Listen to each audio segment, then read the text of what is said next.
Educar com a ciência, seguindo o coração. Montessori é o primeiro e único podcast jornalístico em Portugal sobre Montessori. Eu sou a Mara Alves e vou contar-lhe tudo, mas tudo sobre Montessori.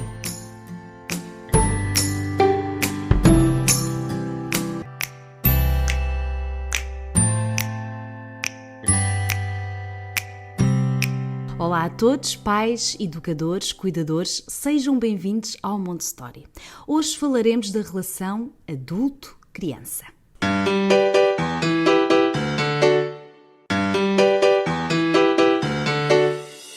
A convidada de hoje é uma famosa psicopedagoga especialista na relação adulto-criança, Isa Minatello.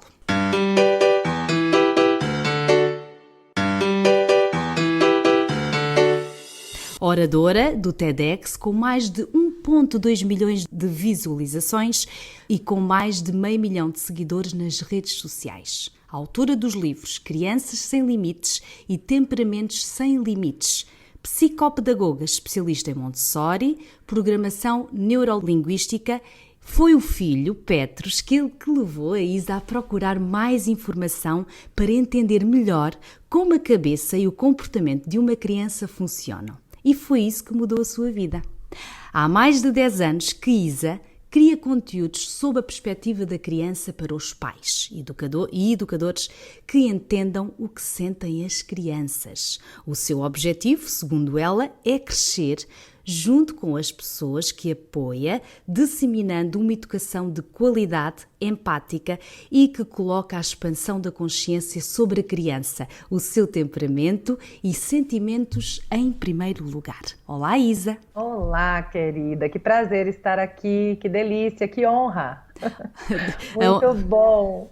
A honra é minha, muito obrigada por este tempo, que eu sei que é uma pessoa, calculo, que seja uma pessoa muito ocupada.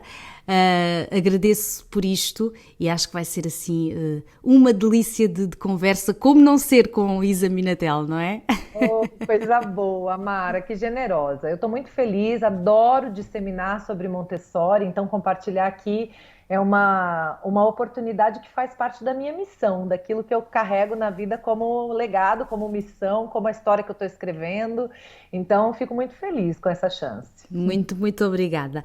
Que bonito percurso é este percurso da Isa.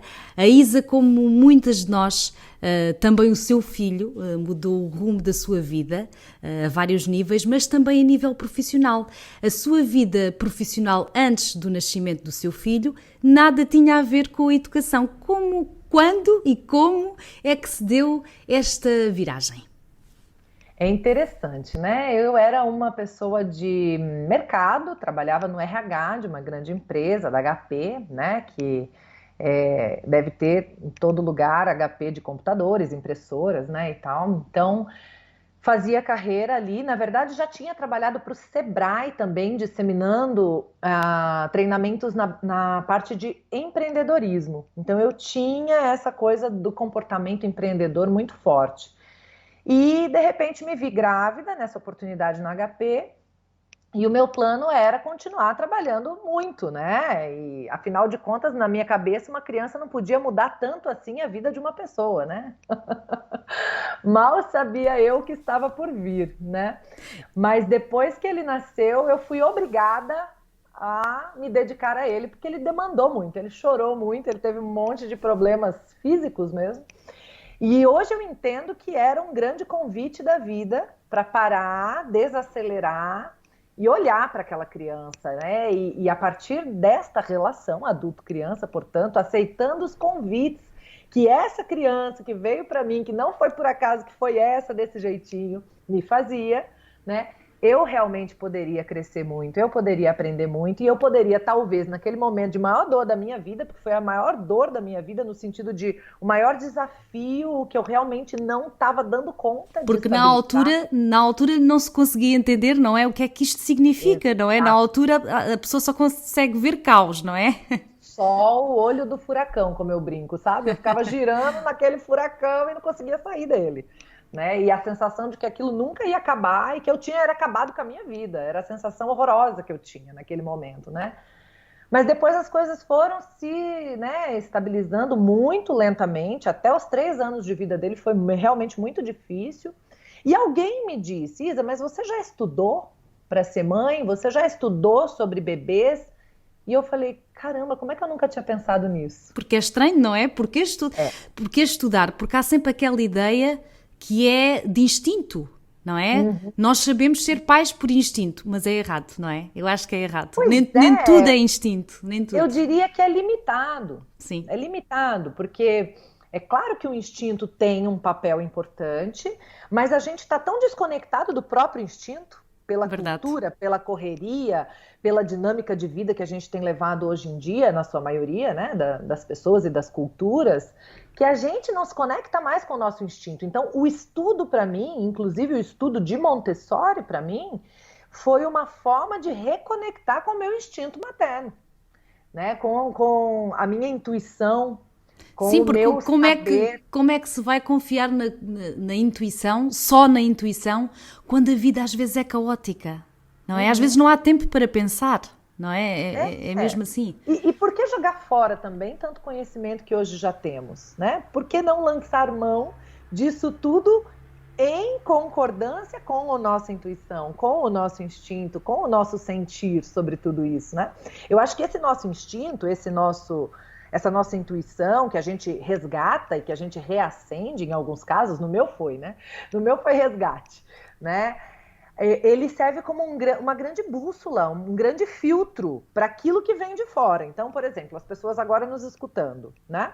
Eu acho que algumas pessoas podem falar, isso faz sentido, depois de passar no filtro do seu próprio sentir. Certo, né? certo. E eu acho que é para isso que serve o nosso instinto. Não é para nos limitar a ficar no mesmo tamanho, no mesmo nível de consciência. Não, é para ser filtro daquilo que realmente condiz com o que eu acredito, daquilo que realmente vai me trazer expansão de consciência, daquilo que realmente vai contribuir para a minha relação com a criança, né? E aí sim, porque senão também, nesse tempo de tanta informação compartilhada, a gente fica sem guia. Perdidas, não é?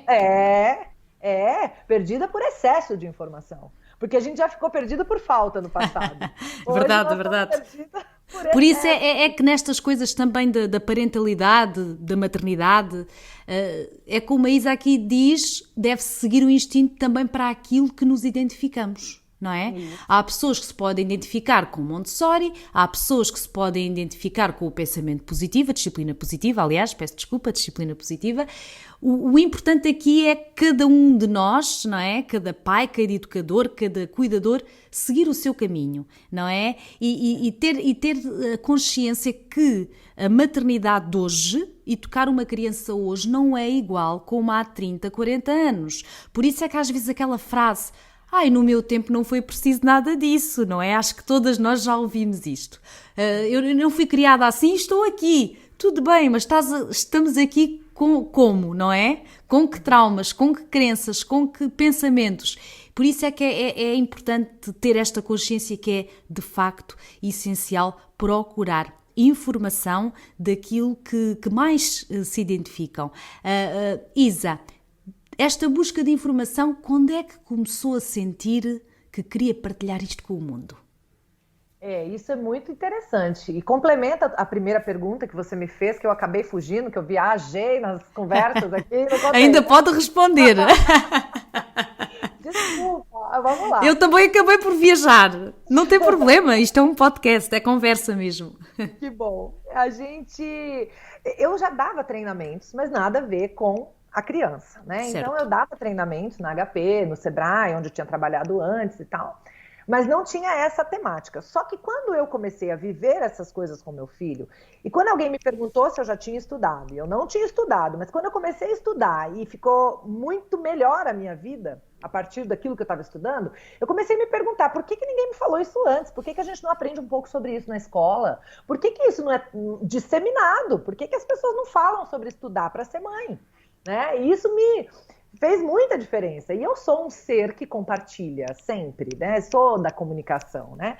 Então foi muito natural que eu começasse a postar nas redes sociais, na época mais Facebook, sobre aquilo que eu estava vivendo, sobre aquilo que eu estava descobrindo, sobre os passos que eu estava dando com o meu filho, né? Nessa altura ele já estava com 1 ano de vida, né? 1 ano e pouco. E foi mais ou menos com um pouco antes de 1 ano que eu descobri Montessori, através de um post também, que eu postei ele mexendo na água na pia da cozinha, né? Com 1 ano. E ainda brinquei, né? Dizem que menino não gosta de lavar louça, esse aqui gosta e tal, alguma coisa assim. E alguém comentou, isso é vida prática de Montessori. Eu não sabia nem o que era, né? Sim. E aí, quando eu comecei uma breve pesquisa sobre Montessori, foi avassalador. Avassalador, assim. Eu falei, isso é educação. Aquilo, tudo que eu tinha aprendido antes, eu achava que era, mas não era. Foi um negócio muito forte para mim. E aí eu resolvi realmente compartilhar. Então, na cabeça das pessoas, foi uma associação assim, Mara. Se ela dá treinamento e posta isso, ela deve dar treinamento disso.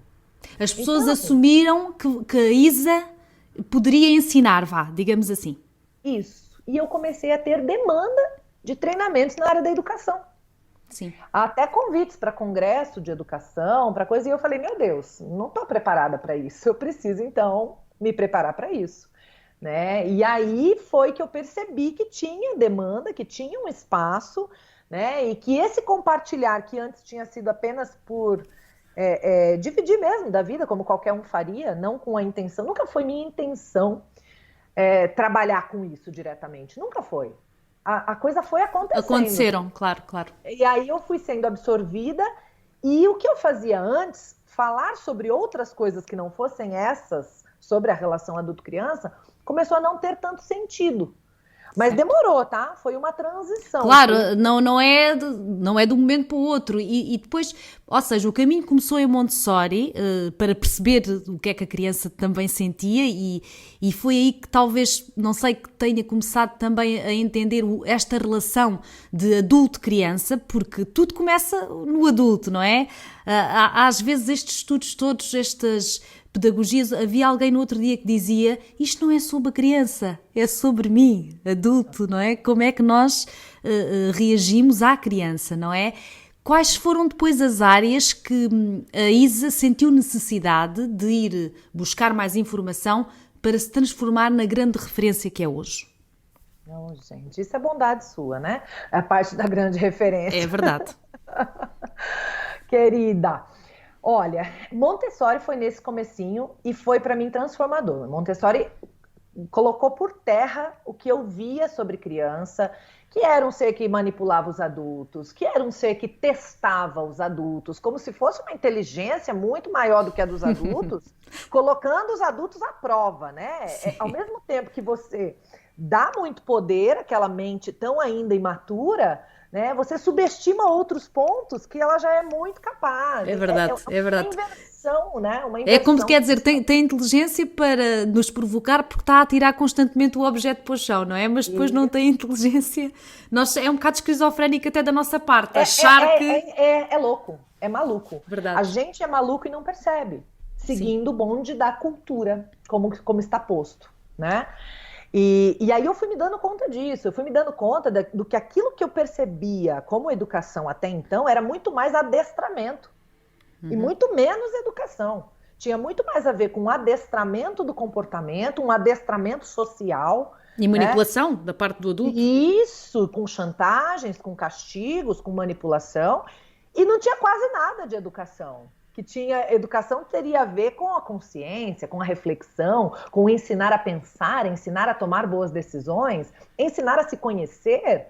Olha, eu me emociono falando, porque eu falei, gente, por isso que foi aquele negócio. Isso é educação. Aquilo que eu entendi. Isto faz sentido, não é? Isto faz sentido. Não é educação, é muito mais um adestramento, né? Então, foi por isso que foi muito impressionante, assim, para mim, porque eu nunca mais olhei para uma criança da mesma forma depois de conhecer um pouco de Montessori.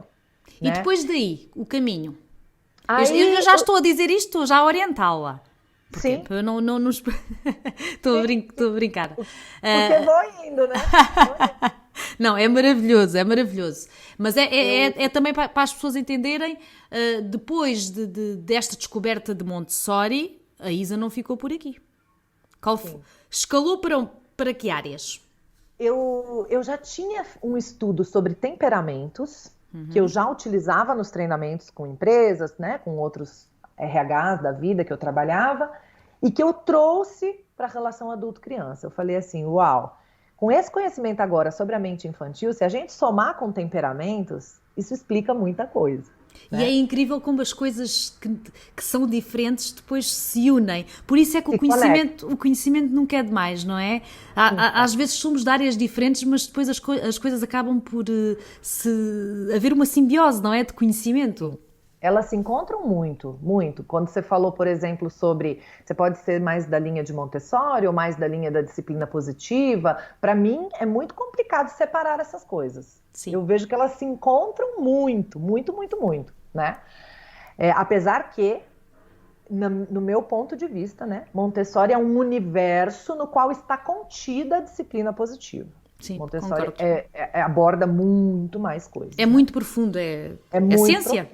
É muito profundo, é muito espiritual até. Muito. Né? Montessori vai num âmbito que é divino. E depois disso também, eu já tinha tido um início de buscas de programação neurolinguística, da PNL, né? E que eu percebi que, nossa, a junção da consciência expandida sobre a criança que Montessori me trazia, com a consciência expandida que a programação neurolinguística me trazia sobre a comunicação, era uma potência sem igual, né? Então eu entendia sobre a mente infantil, sobre o temperamento, sobre como essa relação poderia se dar de uma maneira diferente, pegando o tripé de Montessori, né?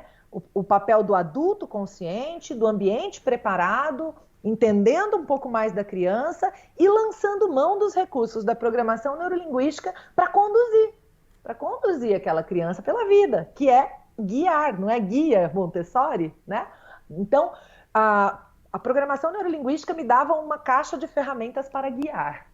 Sim. E foi incrível, né? Assim, hoje meu filho tem 10 anos, vai fazer 11, né, esse ano, e a gente começa a perceber aquilo que funcionou, né?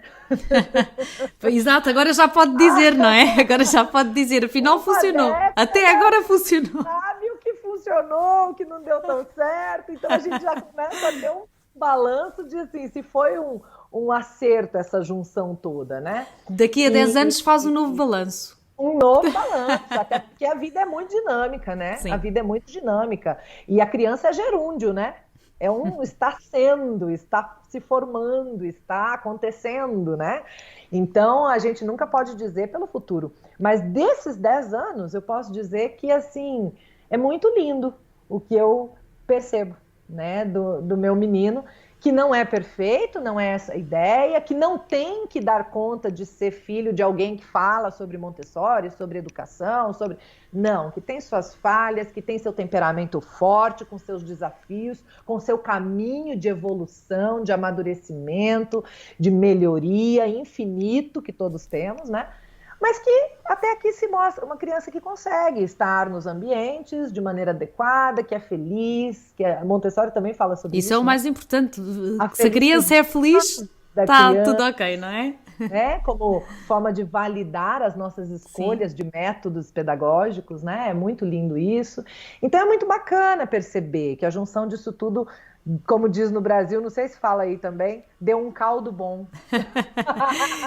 E uma coisa importante que referiu aí, às vezes há esta ideia de quem tem estas profissões ligadas à educação, há sempre a ideia, o filho dela deve ser perfeito. Não é? Deve se comportar muito bem. Isso é errado, porque assim imaginemos, o filho do médico nunca estaria doente, não é?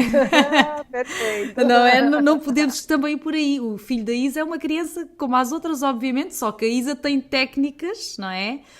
Para poder reagir, não é? Da melhor forma e poder acompanhar as necessidades do filho, porque tem esse conhecimento, mas ela também dá esse conhecimento e nós já vamos falar um bocadinho sobre isso, como é que podem também aprender mais com a Isa.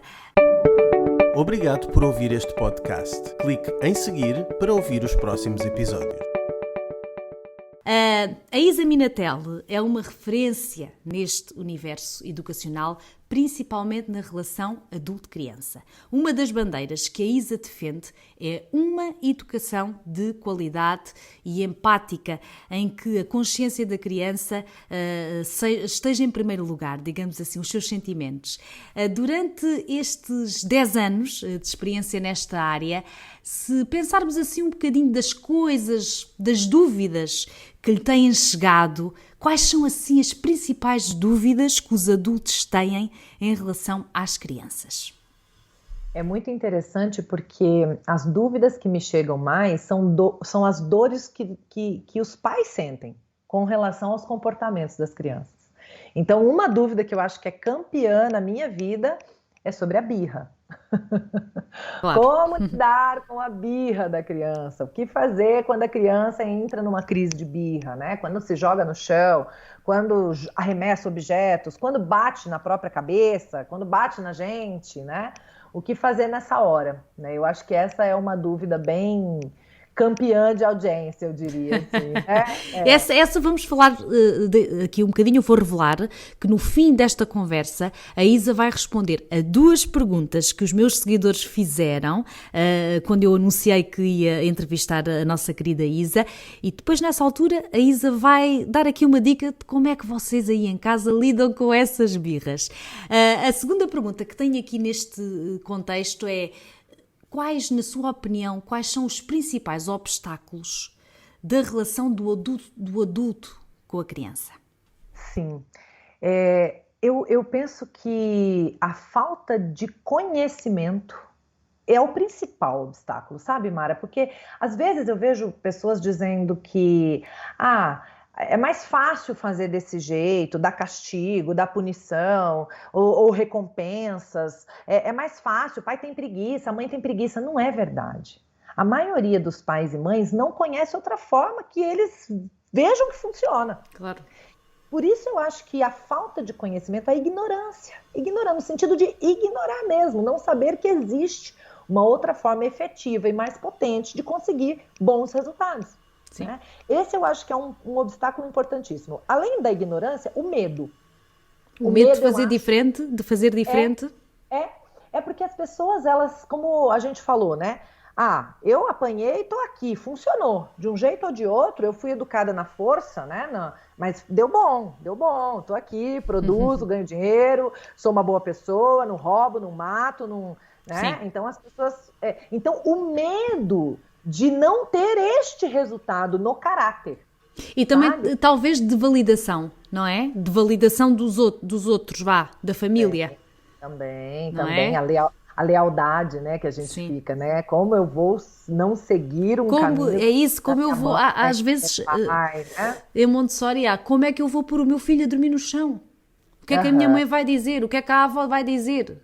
Às vezes a família também pode ser um obstáculo. Sem dúvida, sem dúvida. Eu falo que quando eu decidi ir por este caminho de educação, as pessoas que me deram muito mais trabalho foram os adultos, não a criança. Claro. Né? A criança, naturalmente, quando você vai... Ela não tem referência, o que você propuser, ela vai seguir e acatar e viver, né? Ela pode manifestar prazer ou desprazer, aprovação ou desaprovação, felicidade ou infelicidade, alegria ou tristeza ou raiva, mas ela vai viver aquilo que você colocou. Agora, os outros adultos que já têm uma referência anterior, esses sim podem ser muito complicadores nessa história, né? Porque em primeiro lugar é a tal crítica, não é? Às vezes sem se saber bem. Não é? O julgamento, é mais isso que eu quero dizer, o julgamento, julgar, porque ela faz assim, porque ela faz assado, que coisa tão estranha, e isso às vezes, para nós mães e mais mães que são jovens, de primeira viagem, isso dá muita insegurança. Eu acredito que seja um fator de fricção às vezes para a mudança. Às vezes a pessoa até pode querer mudar, mas tem aquelas vozes, não é? Ali na cabeça. É por isso que eu acho que a gente precisa muito estudar para ser mãe. Porque se a gente não estuda, aí a gente fica muito mais vulnerável às opiniões alheias. Então, é perigoso a gente ficar no raso. Sim. Eu ouvi o podcast, a Mara e a Isa conversaram, eu achei incrível e agora eu vou fazer Montessori. Não é assim. Não é assim. acontece? Nesses tempos de redes sociais, as pessoas acompanham uma página no Instagram e ela começa a querer mudar o estilo de vida sem ler uma obra completa, sem fazer uma formação completa. E acontece, é comum. Essa pessoa, ela fica insegura. Por quê? Porque ela não está vendo resultados também. Porque ela não se aprofundou. Claro, Entende? eu digo sempre... É a soma de tudo, tá? É a soma dos 3 pontos que a gente colocou. Da ignorância ainda, com o medo, com a opinião do outro, julgamento, aquela coisa toda. Tem uma ressalva, Mara, que eu quero fazer também do outro, sabe? A gente precisa ter muita compaixão com o outro. Sim, mesmo tolerância. Outro que nos julga, sabe? Muita compaixão, porque a gente só mudou a cabeça em algum ponto porque a gente percorreu um caminho. Certo. A gente percorreu algumas informações, alguns cursos, alguns textos, alguns podcasts, alguns vídeos no YouTube. A gente teve uma caminhada que a gente atravessou uma ponte e agora nós estamos do outro lado dessa ponte, né? Aquela outra pessoa que não viu o curso que a gente viu, não viu o podcast, não ouviu o podcast, não viu o vídeo, ela não tem uma ponte. Então ela olha para baixo e ela vê um abismo. É muito verdade isso. Não podemos exigir que quem não sabe, quem tem o desconhecimento, que ainda não despertou, para esta consciência, que tenha a mesma reação e que absorva e que aceite esta informação da mesma forma do que nós, porque as pessoas não sabem, não podem ser... é justo. Não é justo, não podemos condenar daquilo que não sabem, não é? Isso. Então, veja só, às vezes eu estou super positiva com a criança, super trabalhada na iluminação, como eu brinco, né? Com a criança, paciente, e estou super agressiva, negativa, julgadora com o adulto que não entende. Percebe? Inclusive, é uma grande incoerência para a criança que me vê e que me modela. Sim. E que fica confusa. Que mãe que é essa? Hora incrível, hora louca, brigando com todo mundo e tal. Então, é muito importante a gente perceber que o primeiro passo é a nossa mudança com a criança. É o tal, Isa, peço desculpa, é o tal adulto preparado que Maria Montessori fala. O que é isto do adulto preparado? É nós nos prepararmos para educar uma criança, é nós estudarmos, é nós cuidarmos de nós, não é? Mas isso é pano para mangas, não é? Mas a verdade é que é essa, a verdade é que se o adulto não estiver preparado, não podem ouvir os podcasts que quiserem, podem seguir as contas de redes sociais que quiserem, se não estiverem preparados para absorver isto e para a mudança, não é possível haver essa mudança de mentalidade, porque isto é algo profundo, não é só ver, não é só ouvir este podcast, não é. Às vezes nós vamos precisar de ajuda profissional, às vezes a gente vai precisar ir para terapia, às vezes a gente vai precisar, porque algumas vezes a gente está tão preso naquilo que fizeram de nós, que a gente nem sabe quem a gente é de verdade. Às vezes o nosso papel não é de todo criticar a forma como fomos criados e educados. Ainda bem que fomos assim, estamos gratos, tudo bem. Mas hoje temos mais informação. Não precisamos de fazer... Seria o mesmo que a gente andar de carroça já tendo carro. Claro, nós respeitamos, mas... Tudo bem a carroça, teve o seu papel, foi maravilhoso, nos levou para lá e para cá enquanto não tínhamos o carro, né? E agora que temos carro, se temos a chance, escolhemos o carro. Claro. Porque vamos ainda melhor. É verdade. Honramos a carroça. É isso. Por isso às vezes não fiquem a pensar que estamos aqui, agora estão sempre a criticar como a mãe a criou. Não é nada disso. Não. É uma evolução. Nós estamos no ano 2022. Agradecemos, amamos, né? Nossa, somos extremamente gratos. Agora, se pudermos fazer o mesmo resultado sem o preço invisível, porque existe um preço invisível muito alto, né? Sim. No método tradicional, vamos dizer assim, de ensino baseado no castigo, né? O preço invisível que pode ser um preço de vínculo, pode ser que a gente não tenha um vínculo tão forte assim com a mamãe como a gente gostaria, pode ser que a gente não tenha liberdade de abraçar e dizer eu te amo, muitas pessoas passam por isso. Muitas pessoas nunca ouviram os pais dizer eu te amo e vice-versa. Não é? Sim. Pode ser que não tenham a coragem de contar alguns alguns segredos, algumas coisas, porque não sabe qual será a reação, não tem essa confiança, não tem essa abertura. Isso é um preço invisível altíssimo. É a tal conexão, por isso é que eu falo muitas vezes disso, porque a conexão é importante que seja trabalhada desde sempre. Eu sei que as pessoas têm vidas caóticas, é uma correria, mas às vezes ali aquela conexão, estar só com o filho, sem telemóvel, sem televisão, só ouvir a criança. Podem não ter tempo, mas acreditem que perderem, entre aspas, ganhar esse tempo, vai trazer frutos no futuro. Por isso é que às vezes também soube aquelas histórias de adolescentes que eu não consigo chegar ao meu filho. O meu filho não me conta nada. Eu não sei nada. Quantas mães é que se queixam que não sabem nada da vida dos filhos? Não estou a dizer que isso não possa acontecer por praticarem aquilo que nós estamos a dizer. Mas mais dificilmente, porque se tiverem uma conexão de respeito, de carinho e de amor, quase garantidamente a criança, quando for adolescente, não vai deixar de ser adolescente, mas será uma adolescência certamente mais, como é que eu digo? Com mais recursos. Mais recursos. É ela isso. pode não ser fácil, ela pode... Nenhuma é, não é? Né? Mas a gente vai ter mais recursos para lidar. E uma coisa que você falou, a conexão, se você pensar na conexão da internet, ela não é estável. Pois não. Ela é instável. Ora ela está melhor, ora ela dá uma falhada, daqui a pouco ela retoma a conexão, né? Então, conexão é algo que você constrói e mantém por toda a vida. Exatamente. Né? É preciso ali uma... E há dias que falhamos, Isa. Há Isa que Isa, peço desculpa. Há dias que falhamos, há dias que nós sentimos que não demos o melhor. Há dias que sentimos que não tivemos, se calhar, o tempo que deveríamos estar porque estávamos no computador, porque estávamos ao telefone, nos nossos afazeres. Está tudo bem, porque a verdade é que ninguém é perfeito. Esse processo com consciência é que faz a diferença. Certo. É porque quando eu falho naquele dia, mas eu estou consciente disso, eu vou fazer diferente amanhã.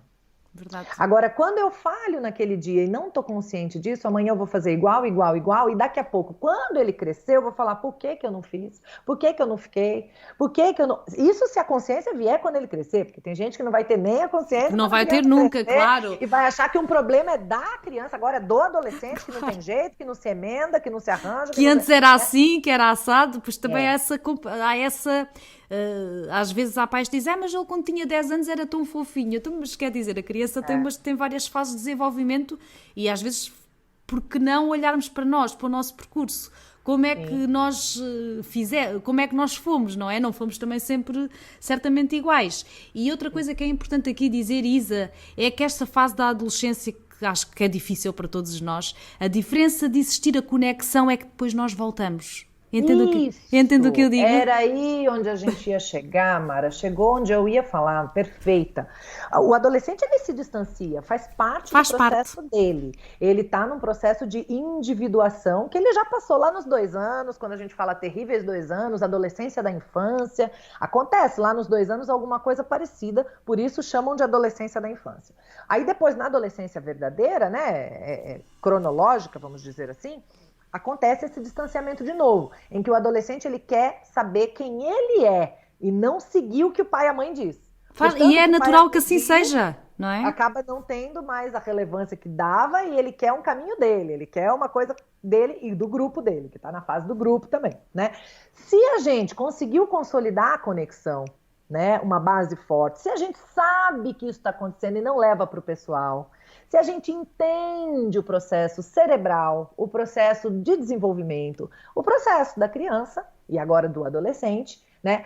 A gente está ali como um porto seguro, a gente está ali também para dizer algumas vezes que realmente, apesar de todo o amor que eu tenho por você, isso não, né? Então, em algum momento, mas aquilo tudo que puder ser sim, a gente está ali para dizer sim, vai mesmo, vai meu filho, voa. Porque a verdade né? é que o adolescente também tem que viver as suas experiências naquela altura. Sim. Porque há alturas próprias também para se viver as coisas, não é depois quando tiver 40 anos e ser um adulto reprimido porque também não viveu o que teria a viver. E quantos de nós é que não conhecemos pessoas assim, não é? Que não viveram, porque os pais não deixaram e por imensos motivos, não é?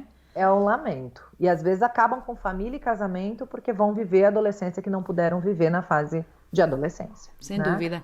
Então é um lamento. E aí, depois que ele passa por esse processo, se a gente tem essa consciência, a gente libera essa criança, agora é um adolescente, para viver este processo, ele volta. Porque o vínculo está forte, a conexão está consolidada, né? Então ele também não está contra a gente. Porque quando a gente fica impedindo o adolescente de viver a adolescência dessa forma, aí cria-se uma polarização, ele fica contra a gente. É isso mas é também isso que a maior parte dos adultos, não é? Dos pais, pensam um bocadinho. Ele está contra mim. Faz tudo para me provocar, não é? Às vezes aquilo que ouvimos. Então, quando a gente libera o adolescente para que ele seja a favor dele, ele não precisa ser contra mim. Sim. Entende? Sim, a favor dele. Descobrir quem ele é, que momento ele está, o que é interesse dele, o que não é pai, não é mãe, é ele. Aí, se a gente permite que ele esteja a favor dele, ele não precisa ser contra nós. Se a gente não permite que ele esteja a favor dele, ele se põe contra nós, para que ele tenha o espaço dele. Sim, até porque não nos esqueçamos que cerebralmente há uma confusão na cabeça do adolescente. O que é que está a acontecer? Já não sou criança, não sou adulto, sou o quê? Não é? Eu lembro-me perfeitamente, acho que é uma fase mesmo muito delicada. Isa, no seu entender, o mundo de hoje está mais consciente em relação ao respeito pela criança ou não? Eu penso que a gente está fazendo uma caminhada positiva em relação a isso. Acho que sim. A própria difusão das redes sociais, né, com esse assunto. Por exemplo, quando eu comecei, eu não conhecia o termo educação parental. E a parentalidade, né? Talvez, nós em Portugal usamos muito parentalidade. Não sei se no Brasil... Sim, temos usado. Eu não conhecia esses termos há 10 anos, né? Eu não imaginava, inclusive, que era aí que eu estava entrando, né? Eu já estava fazendo parte da educação parental sem saber o nome disso, né? Então, eu penso que sim, estamos expandindo a consciência. Por outro lado, temos um risco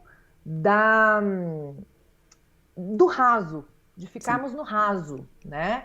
De pessoas que ainda não se aprofundaram já começarem a compartilhar conteúdos. Também é perigoso. É um perigo. É um perigo. Então, essa grande difusão, ela tem o lado bom de popularizar, de tornar conhecido, de ampliar a consciência sobre aquilo, mas o risco do raso, de ficarmos muito na superfície só. Por isso é que é sempre importante, e faço aqui este alerta, já tenho feito, procurem sempre pessoas que sejam fidedignas, pessoas que realmente estudaram para poder, a Isa estudou muito para poder estar na posição que está hoje, para poder ser uma influenciadora, porque mas ela sabe o que está a dizer. E às vezes nós vemos muitas contas de Instagram e de Facebook que têm milhares de seguidores, mas isso não significa que realmente a pessoa seja especialista. Ponham uma coisa na vossa cabeça, ser mãe não significa ser especialista. Isso é como eu amamentei, então sou especialista de amamentação. Não. Temos que estudar, temos mesmo que estudar. Mara, uma vez eu vi um psiquiatra falando, eu fiquei tão admirada com a analogia que ele fez. Ele falou assim, há pessoas que compartilham conteúdos e que esse conteúdo passou por dentro delas. E isso sim é potente, né? Porque muito. Aí você vê a pessoa buscando viver tudo aquilo, aquele conteúdo que passou por dentro dela e que a transformou. E aí ela passa a compartilhar a partir dessa transformação vivida por esse conteúdo. E há pessoas que compartilham os conteúdos que ainda não passaram por dentro dela. Eu achei isso tão fantástico. Isso diz tudo. Como é que eu posso estar a ensinar uma coisa que eu própria não experienciei e às vezes que não acredito 100%? Às vezes é só porque está popular. Tem que se ter cuidado. Perigo, né? É um perigo. Tem que se ter cuidado porque não se esqueçam que a educação é a vida de uma criança que está em jogo. O futuro dela, não é? Como adulto, como vai ser. E antes de terminarmos, eu tenho aqui 2 perguntas que eu escolhi dos meus seguidores. Foram algumas, eu só pude escolher 2, porque a Isa não está, quer dizer, não está agora aqui a tarde toda a responder, porque se por nossa vontade, por vossa vontade, aliás, estaríamos aqui a conversar com a Isa, mas ela tem mais que fazer e já é uma sorte para nós, que para quem nos está a ouvir, ter estas 2 perguntas respondidas pela Isa Minatel, e acho que são 2 perguntas que também ilustram muitas das dúvidas que terão aí em casa. A primeira pergunta é: Como lidar com a educação de primos, amigos, que muitas vezes é diferente da nossa, e como explicar isso para a criança? Esse é um grande desafio, né? Quando a gente escolhe um caminho diferente da nossa cultura, assim, daquilo que está posto pela maioria, a gente começa a perceber que fora, né, não seguem as mesmas ideias. Claro, na verdade foi a gente que decidiu fazer diferente, né? Esse é um primeiro ponto que ajuda a gente a entender que foi a gente que fugiu da cultura, sabe? Para não ficar julgando que o mundo tá errado, sabe? Assim, eu brinco, o mundo tá ao contrário e ninguém reparou, né? Que tem uma canção que diz isso, né? E então a gente decidiu fazer diferente. Então, sim, o mundo não vai estar preparado do jeito que a gente quer, né? E essa compreensão de compaixão com o outro não fez o caminho que eu fiz, não entendeu ainda. Já falámos até lá atrás, né? A tal tolerância também que temos que ter com quem não sabe nada disto. Aí depois disso, a gente precisa ver que ponto estão os adultos envolvidos. São adultos que poderiam, de alguma maneira, se sensibilizar? Que maneira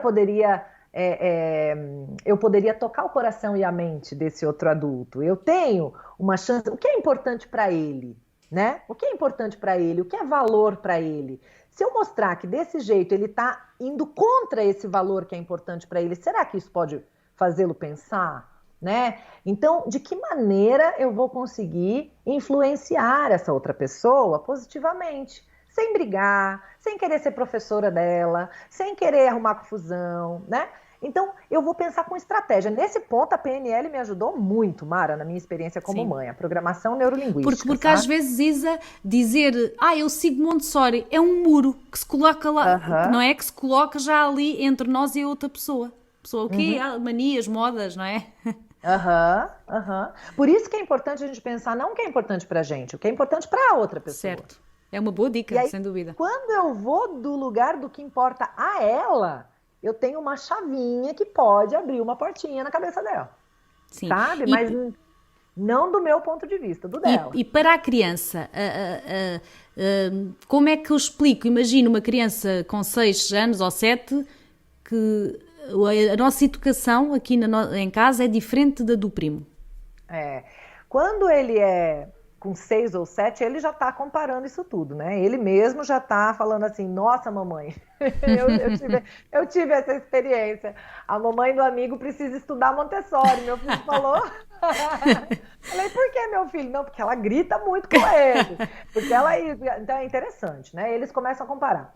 Mas eu sempre fiz com o meu filho uma coisa que eu chamo de reparo emocional. Isso foi eu que inventei esse nome, sabe? Um reparo emocional. Por exemplo, ele ia na casa da Bisa e ele queria ver um objeto de vidro. Ele já usava objetos de vidro na minha casa, né? Sim. O copo de vidro, o prato de vidro. Aos 3 anos, ele já manipulava isso tudo. Mas a Bisa, com 80, olhou um menino com 3 anos pegando um objeto de vidro e falou assim, não, filho, isso não pode. E tirou da mão dele. E ficou muito bravo, saiu pisando duro, foi lá para o outro quarto e eu fui atrás. E aí eu disse, filho, você acredita que a Bisa nunca viu uma criança de 3 anos que soubesse mexer em alguma coisa de vidro?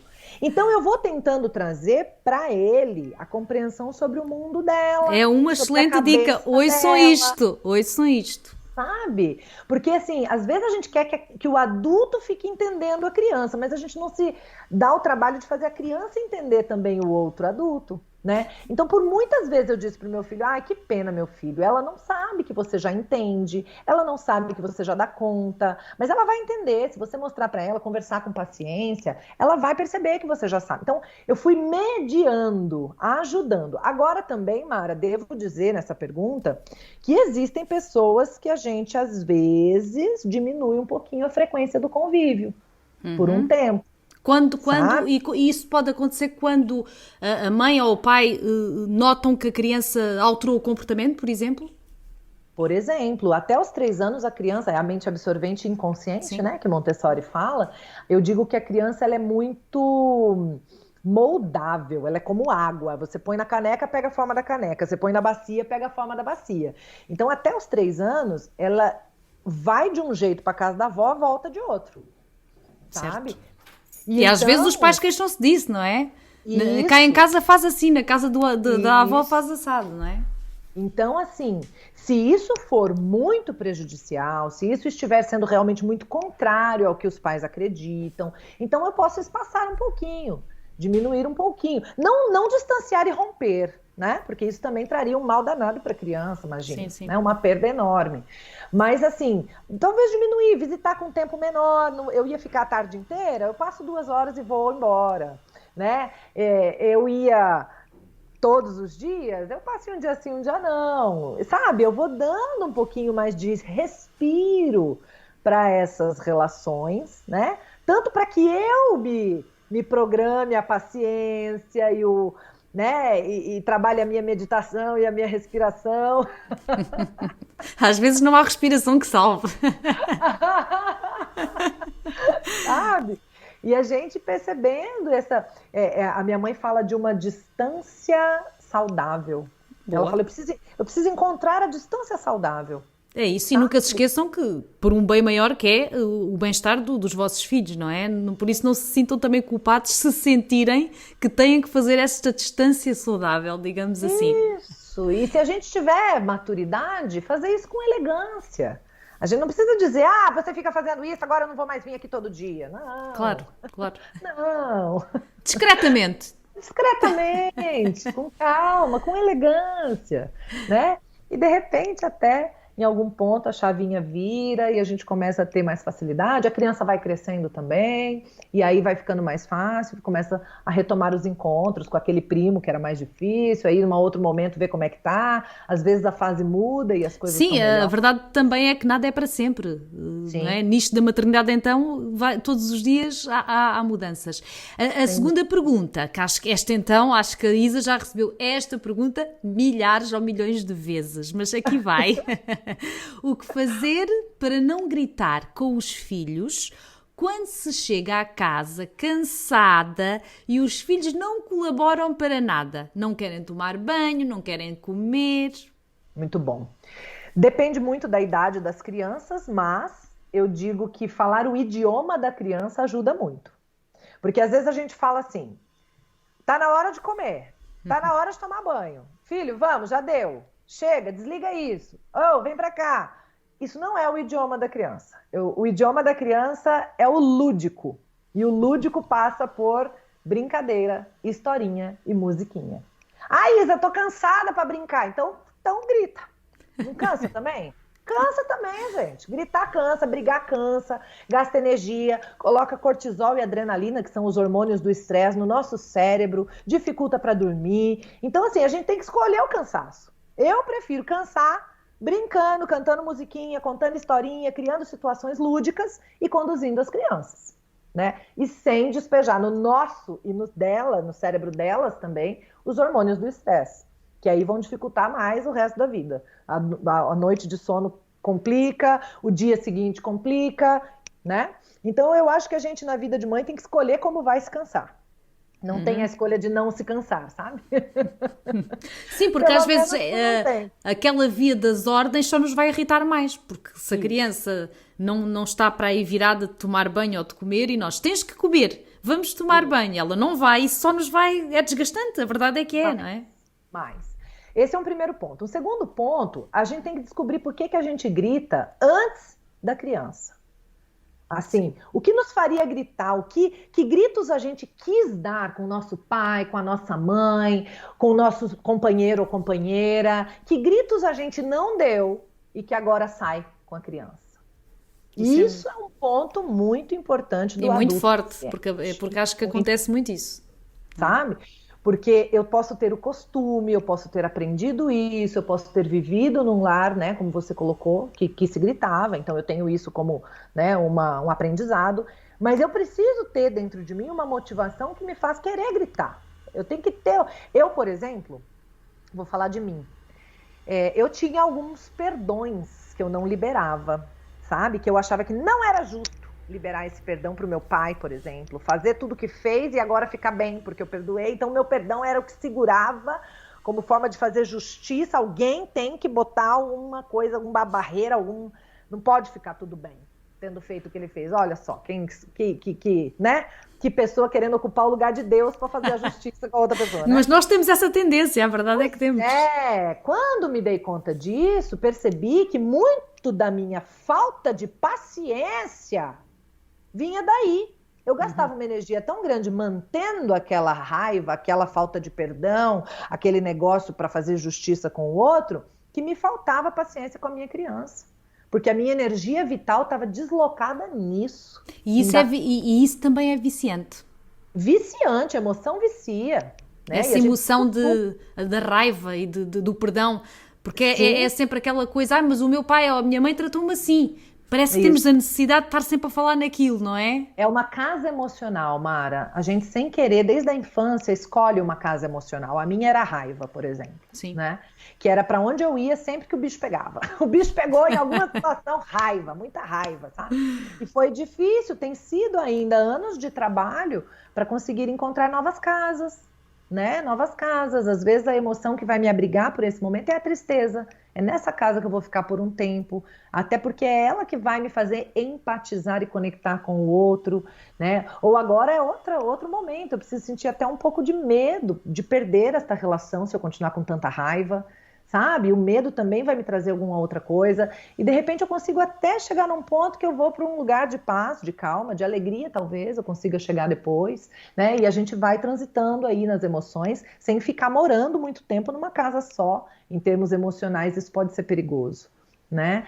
Então, é muito interessante. Então, falar de grito, tá? Primeira coisa, falar o idioma da criança, escolher como vai se cansar, né? Segunda coisa, descobrir os motivos que não são a criança que nos fazem gritar e que estão sugando nossa energia vital. Os perdões que não liberamos, as necessidades que não foram atendidas nossas, sabe? Aqueles desejos que não realizamos, os sonhos que ainda não buscamos, sabe? Sim, porque às vezes parece como que se a criança fosse a nossa pequena vingançazinha do que não está resolvido, porque é um alvo fácil. Sem querer, não é? Sem querer, é inconsciente, obviamente. Isso aí. E aí a gente vai conseguindo, né, ter algumas coisas diferentes. Um outro lugar de pensar sobre o grito também é descobrir o que isso faz com a criança. Isso também é muito potente. Quando a gente descobre o que um grito é capaz de fazer dentro de uma criança, né, despertar o sinal de alerta no organismo como um todo, né, de colocar hormônios de estresse, realmente, cortisol, adrenalina, né, pausar o desenvolvimento, o crescimento do corpo. Um grito que coloca a criança numa situação de lutar ou fugir, como a gente chama, né? Que é aquele cérebro, né, reptiliano ali, sim. Né, ali em situação de sobrevivência, ele pode alterar o sono da criança, ele pode alterar o humor da criança, ele pode alterar a alimentação da criança, ele pode alterar o aprendizado da criança. E ele pode ficar, essa descarga de cortisol e adrenalina, até 48 horas dentro do corpo da criança. Ele pausa funções anabólicas, que a gente chama, que é desenvolvimento, crescimento, cura de machucados, feridas. Então, assim, a criança pode viver doente se ela viver num ambiente de estresse tóxico. É muito grave. É muito grave, é muito grave, é muito grave. Então, entender isso tudo também nos ajuda a não querer gritar, né? Então, junto com aquilo tudo que a gente colocou, entender o que o nosso grito é capaz de e pôr-se no lugar. Há, às vezes, um exercício que podem fazer simples, estou eu aqui a sugerir, que é, façam um exercício de como é que vocês se sentem se a pessoa que vocês admiram, a pessoa que vocês mais admiram, grita convosco. Não é? Porque se nós pensarmos, a criança admira o pai, admira a mãe, como é que ela se está a sentir se de repente nós estamos queridinhas e fofinhas e depois de repente somos um monstro? Não é? Porque os olhos delas, das crianças, é isso que nós nos transformamos. E às vezes fazer este exercício de como é que se sentem quando a pessoa que vocês admiram vos trata mal, que é mesmo assim. É isso. Faz muita diferença. Faz muita diferença, né? Se colocar nesse lugar. Muito bem, estamos mesmo no final, mesmo. Isto é uma conversa deliciosa, sem dúvida. É muito bom. Estou extremamente grata por tê-la aqui. Dizer apenas para todos que quem pretende viver uma parentalidade mais consciente, a ISA tem disponíveis alguns cursos online que não podem de todo perder. Podem estar em qualquer parte do mundo e podem fazer estes cursos. Pela informação que tenho aqui, é o PNL para pais e professores, a Ponte Emocional, Manual de Mães Sem Limites. Todos têm assim um nome que dá vontade de fazer já todos, não é? Para quem quiser fazer estes cursos, basta irem a isaminatel.com.br. Eu vou deixar estas informações todas dos cursos e os links no texto que acompanha este podcast lá no montestory.pt. Lá no meu site vão estar os links todos que vão diretos para estes cursos e para as redes sociais da Isa Minatel. Apenas dizer que vale bem a pena porque, como já aqui viram por esta amostra, a Isa é uma pessoa que sabe do que está a falar. Querida, que delícia, Mara. Eu te agradeço muito pela chance de compartilhar um pouquinho aqui com os teus ouvintes, com os teus seguidores. É um prazer, é uma alegria. E eu realmente tenho paixão por compartilhar um pouquinho desse conhecimento, dessas experiências. E acho que a gente acha que vai entregar e acaba recebendo tanto de volta nessas trocas e nessas interações. É verdade, isso é muito verdade. Acho que é sempre uma troca. Lindo. É muito especial. Então, eu sou muito feliz de fazer o que eu faço. Então, fica aí o convite para todos que quiserem chegar mais pertinho, né, fazer os cursos ou estar também nas redes sociais juntos. Vai ser um prazer interagir com cada um. Muito obrigada. Nós ficamos por aqui. Não se esqueça de passar lá nas nossas redes sociais, no YouTube, no Instagram, é só procurar Montessori. Ficamos por aqui, obrigada Isa mais uma vez e nós até daqui a 15 dias.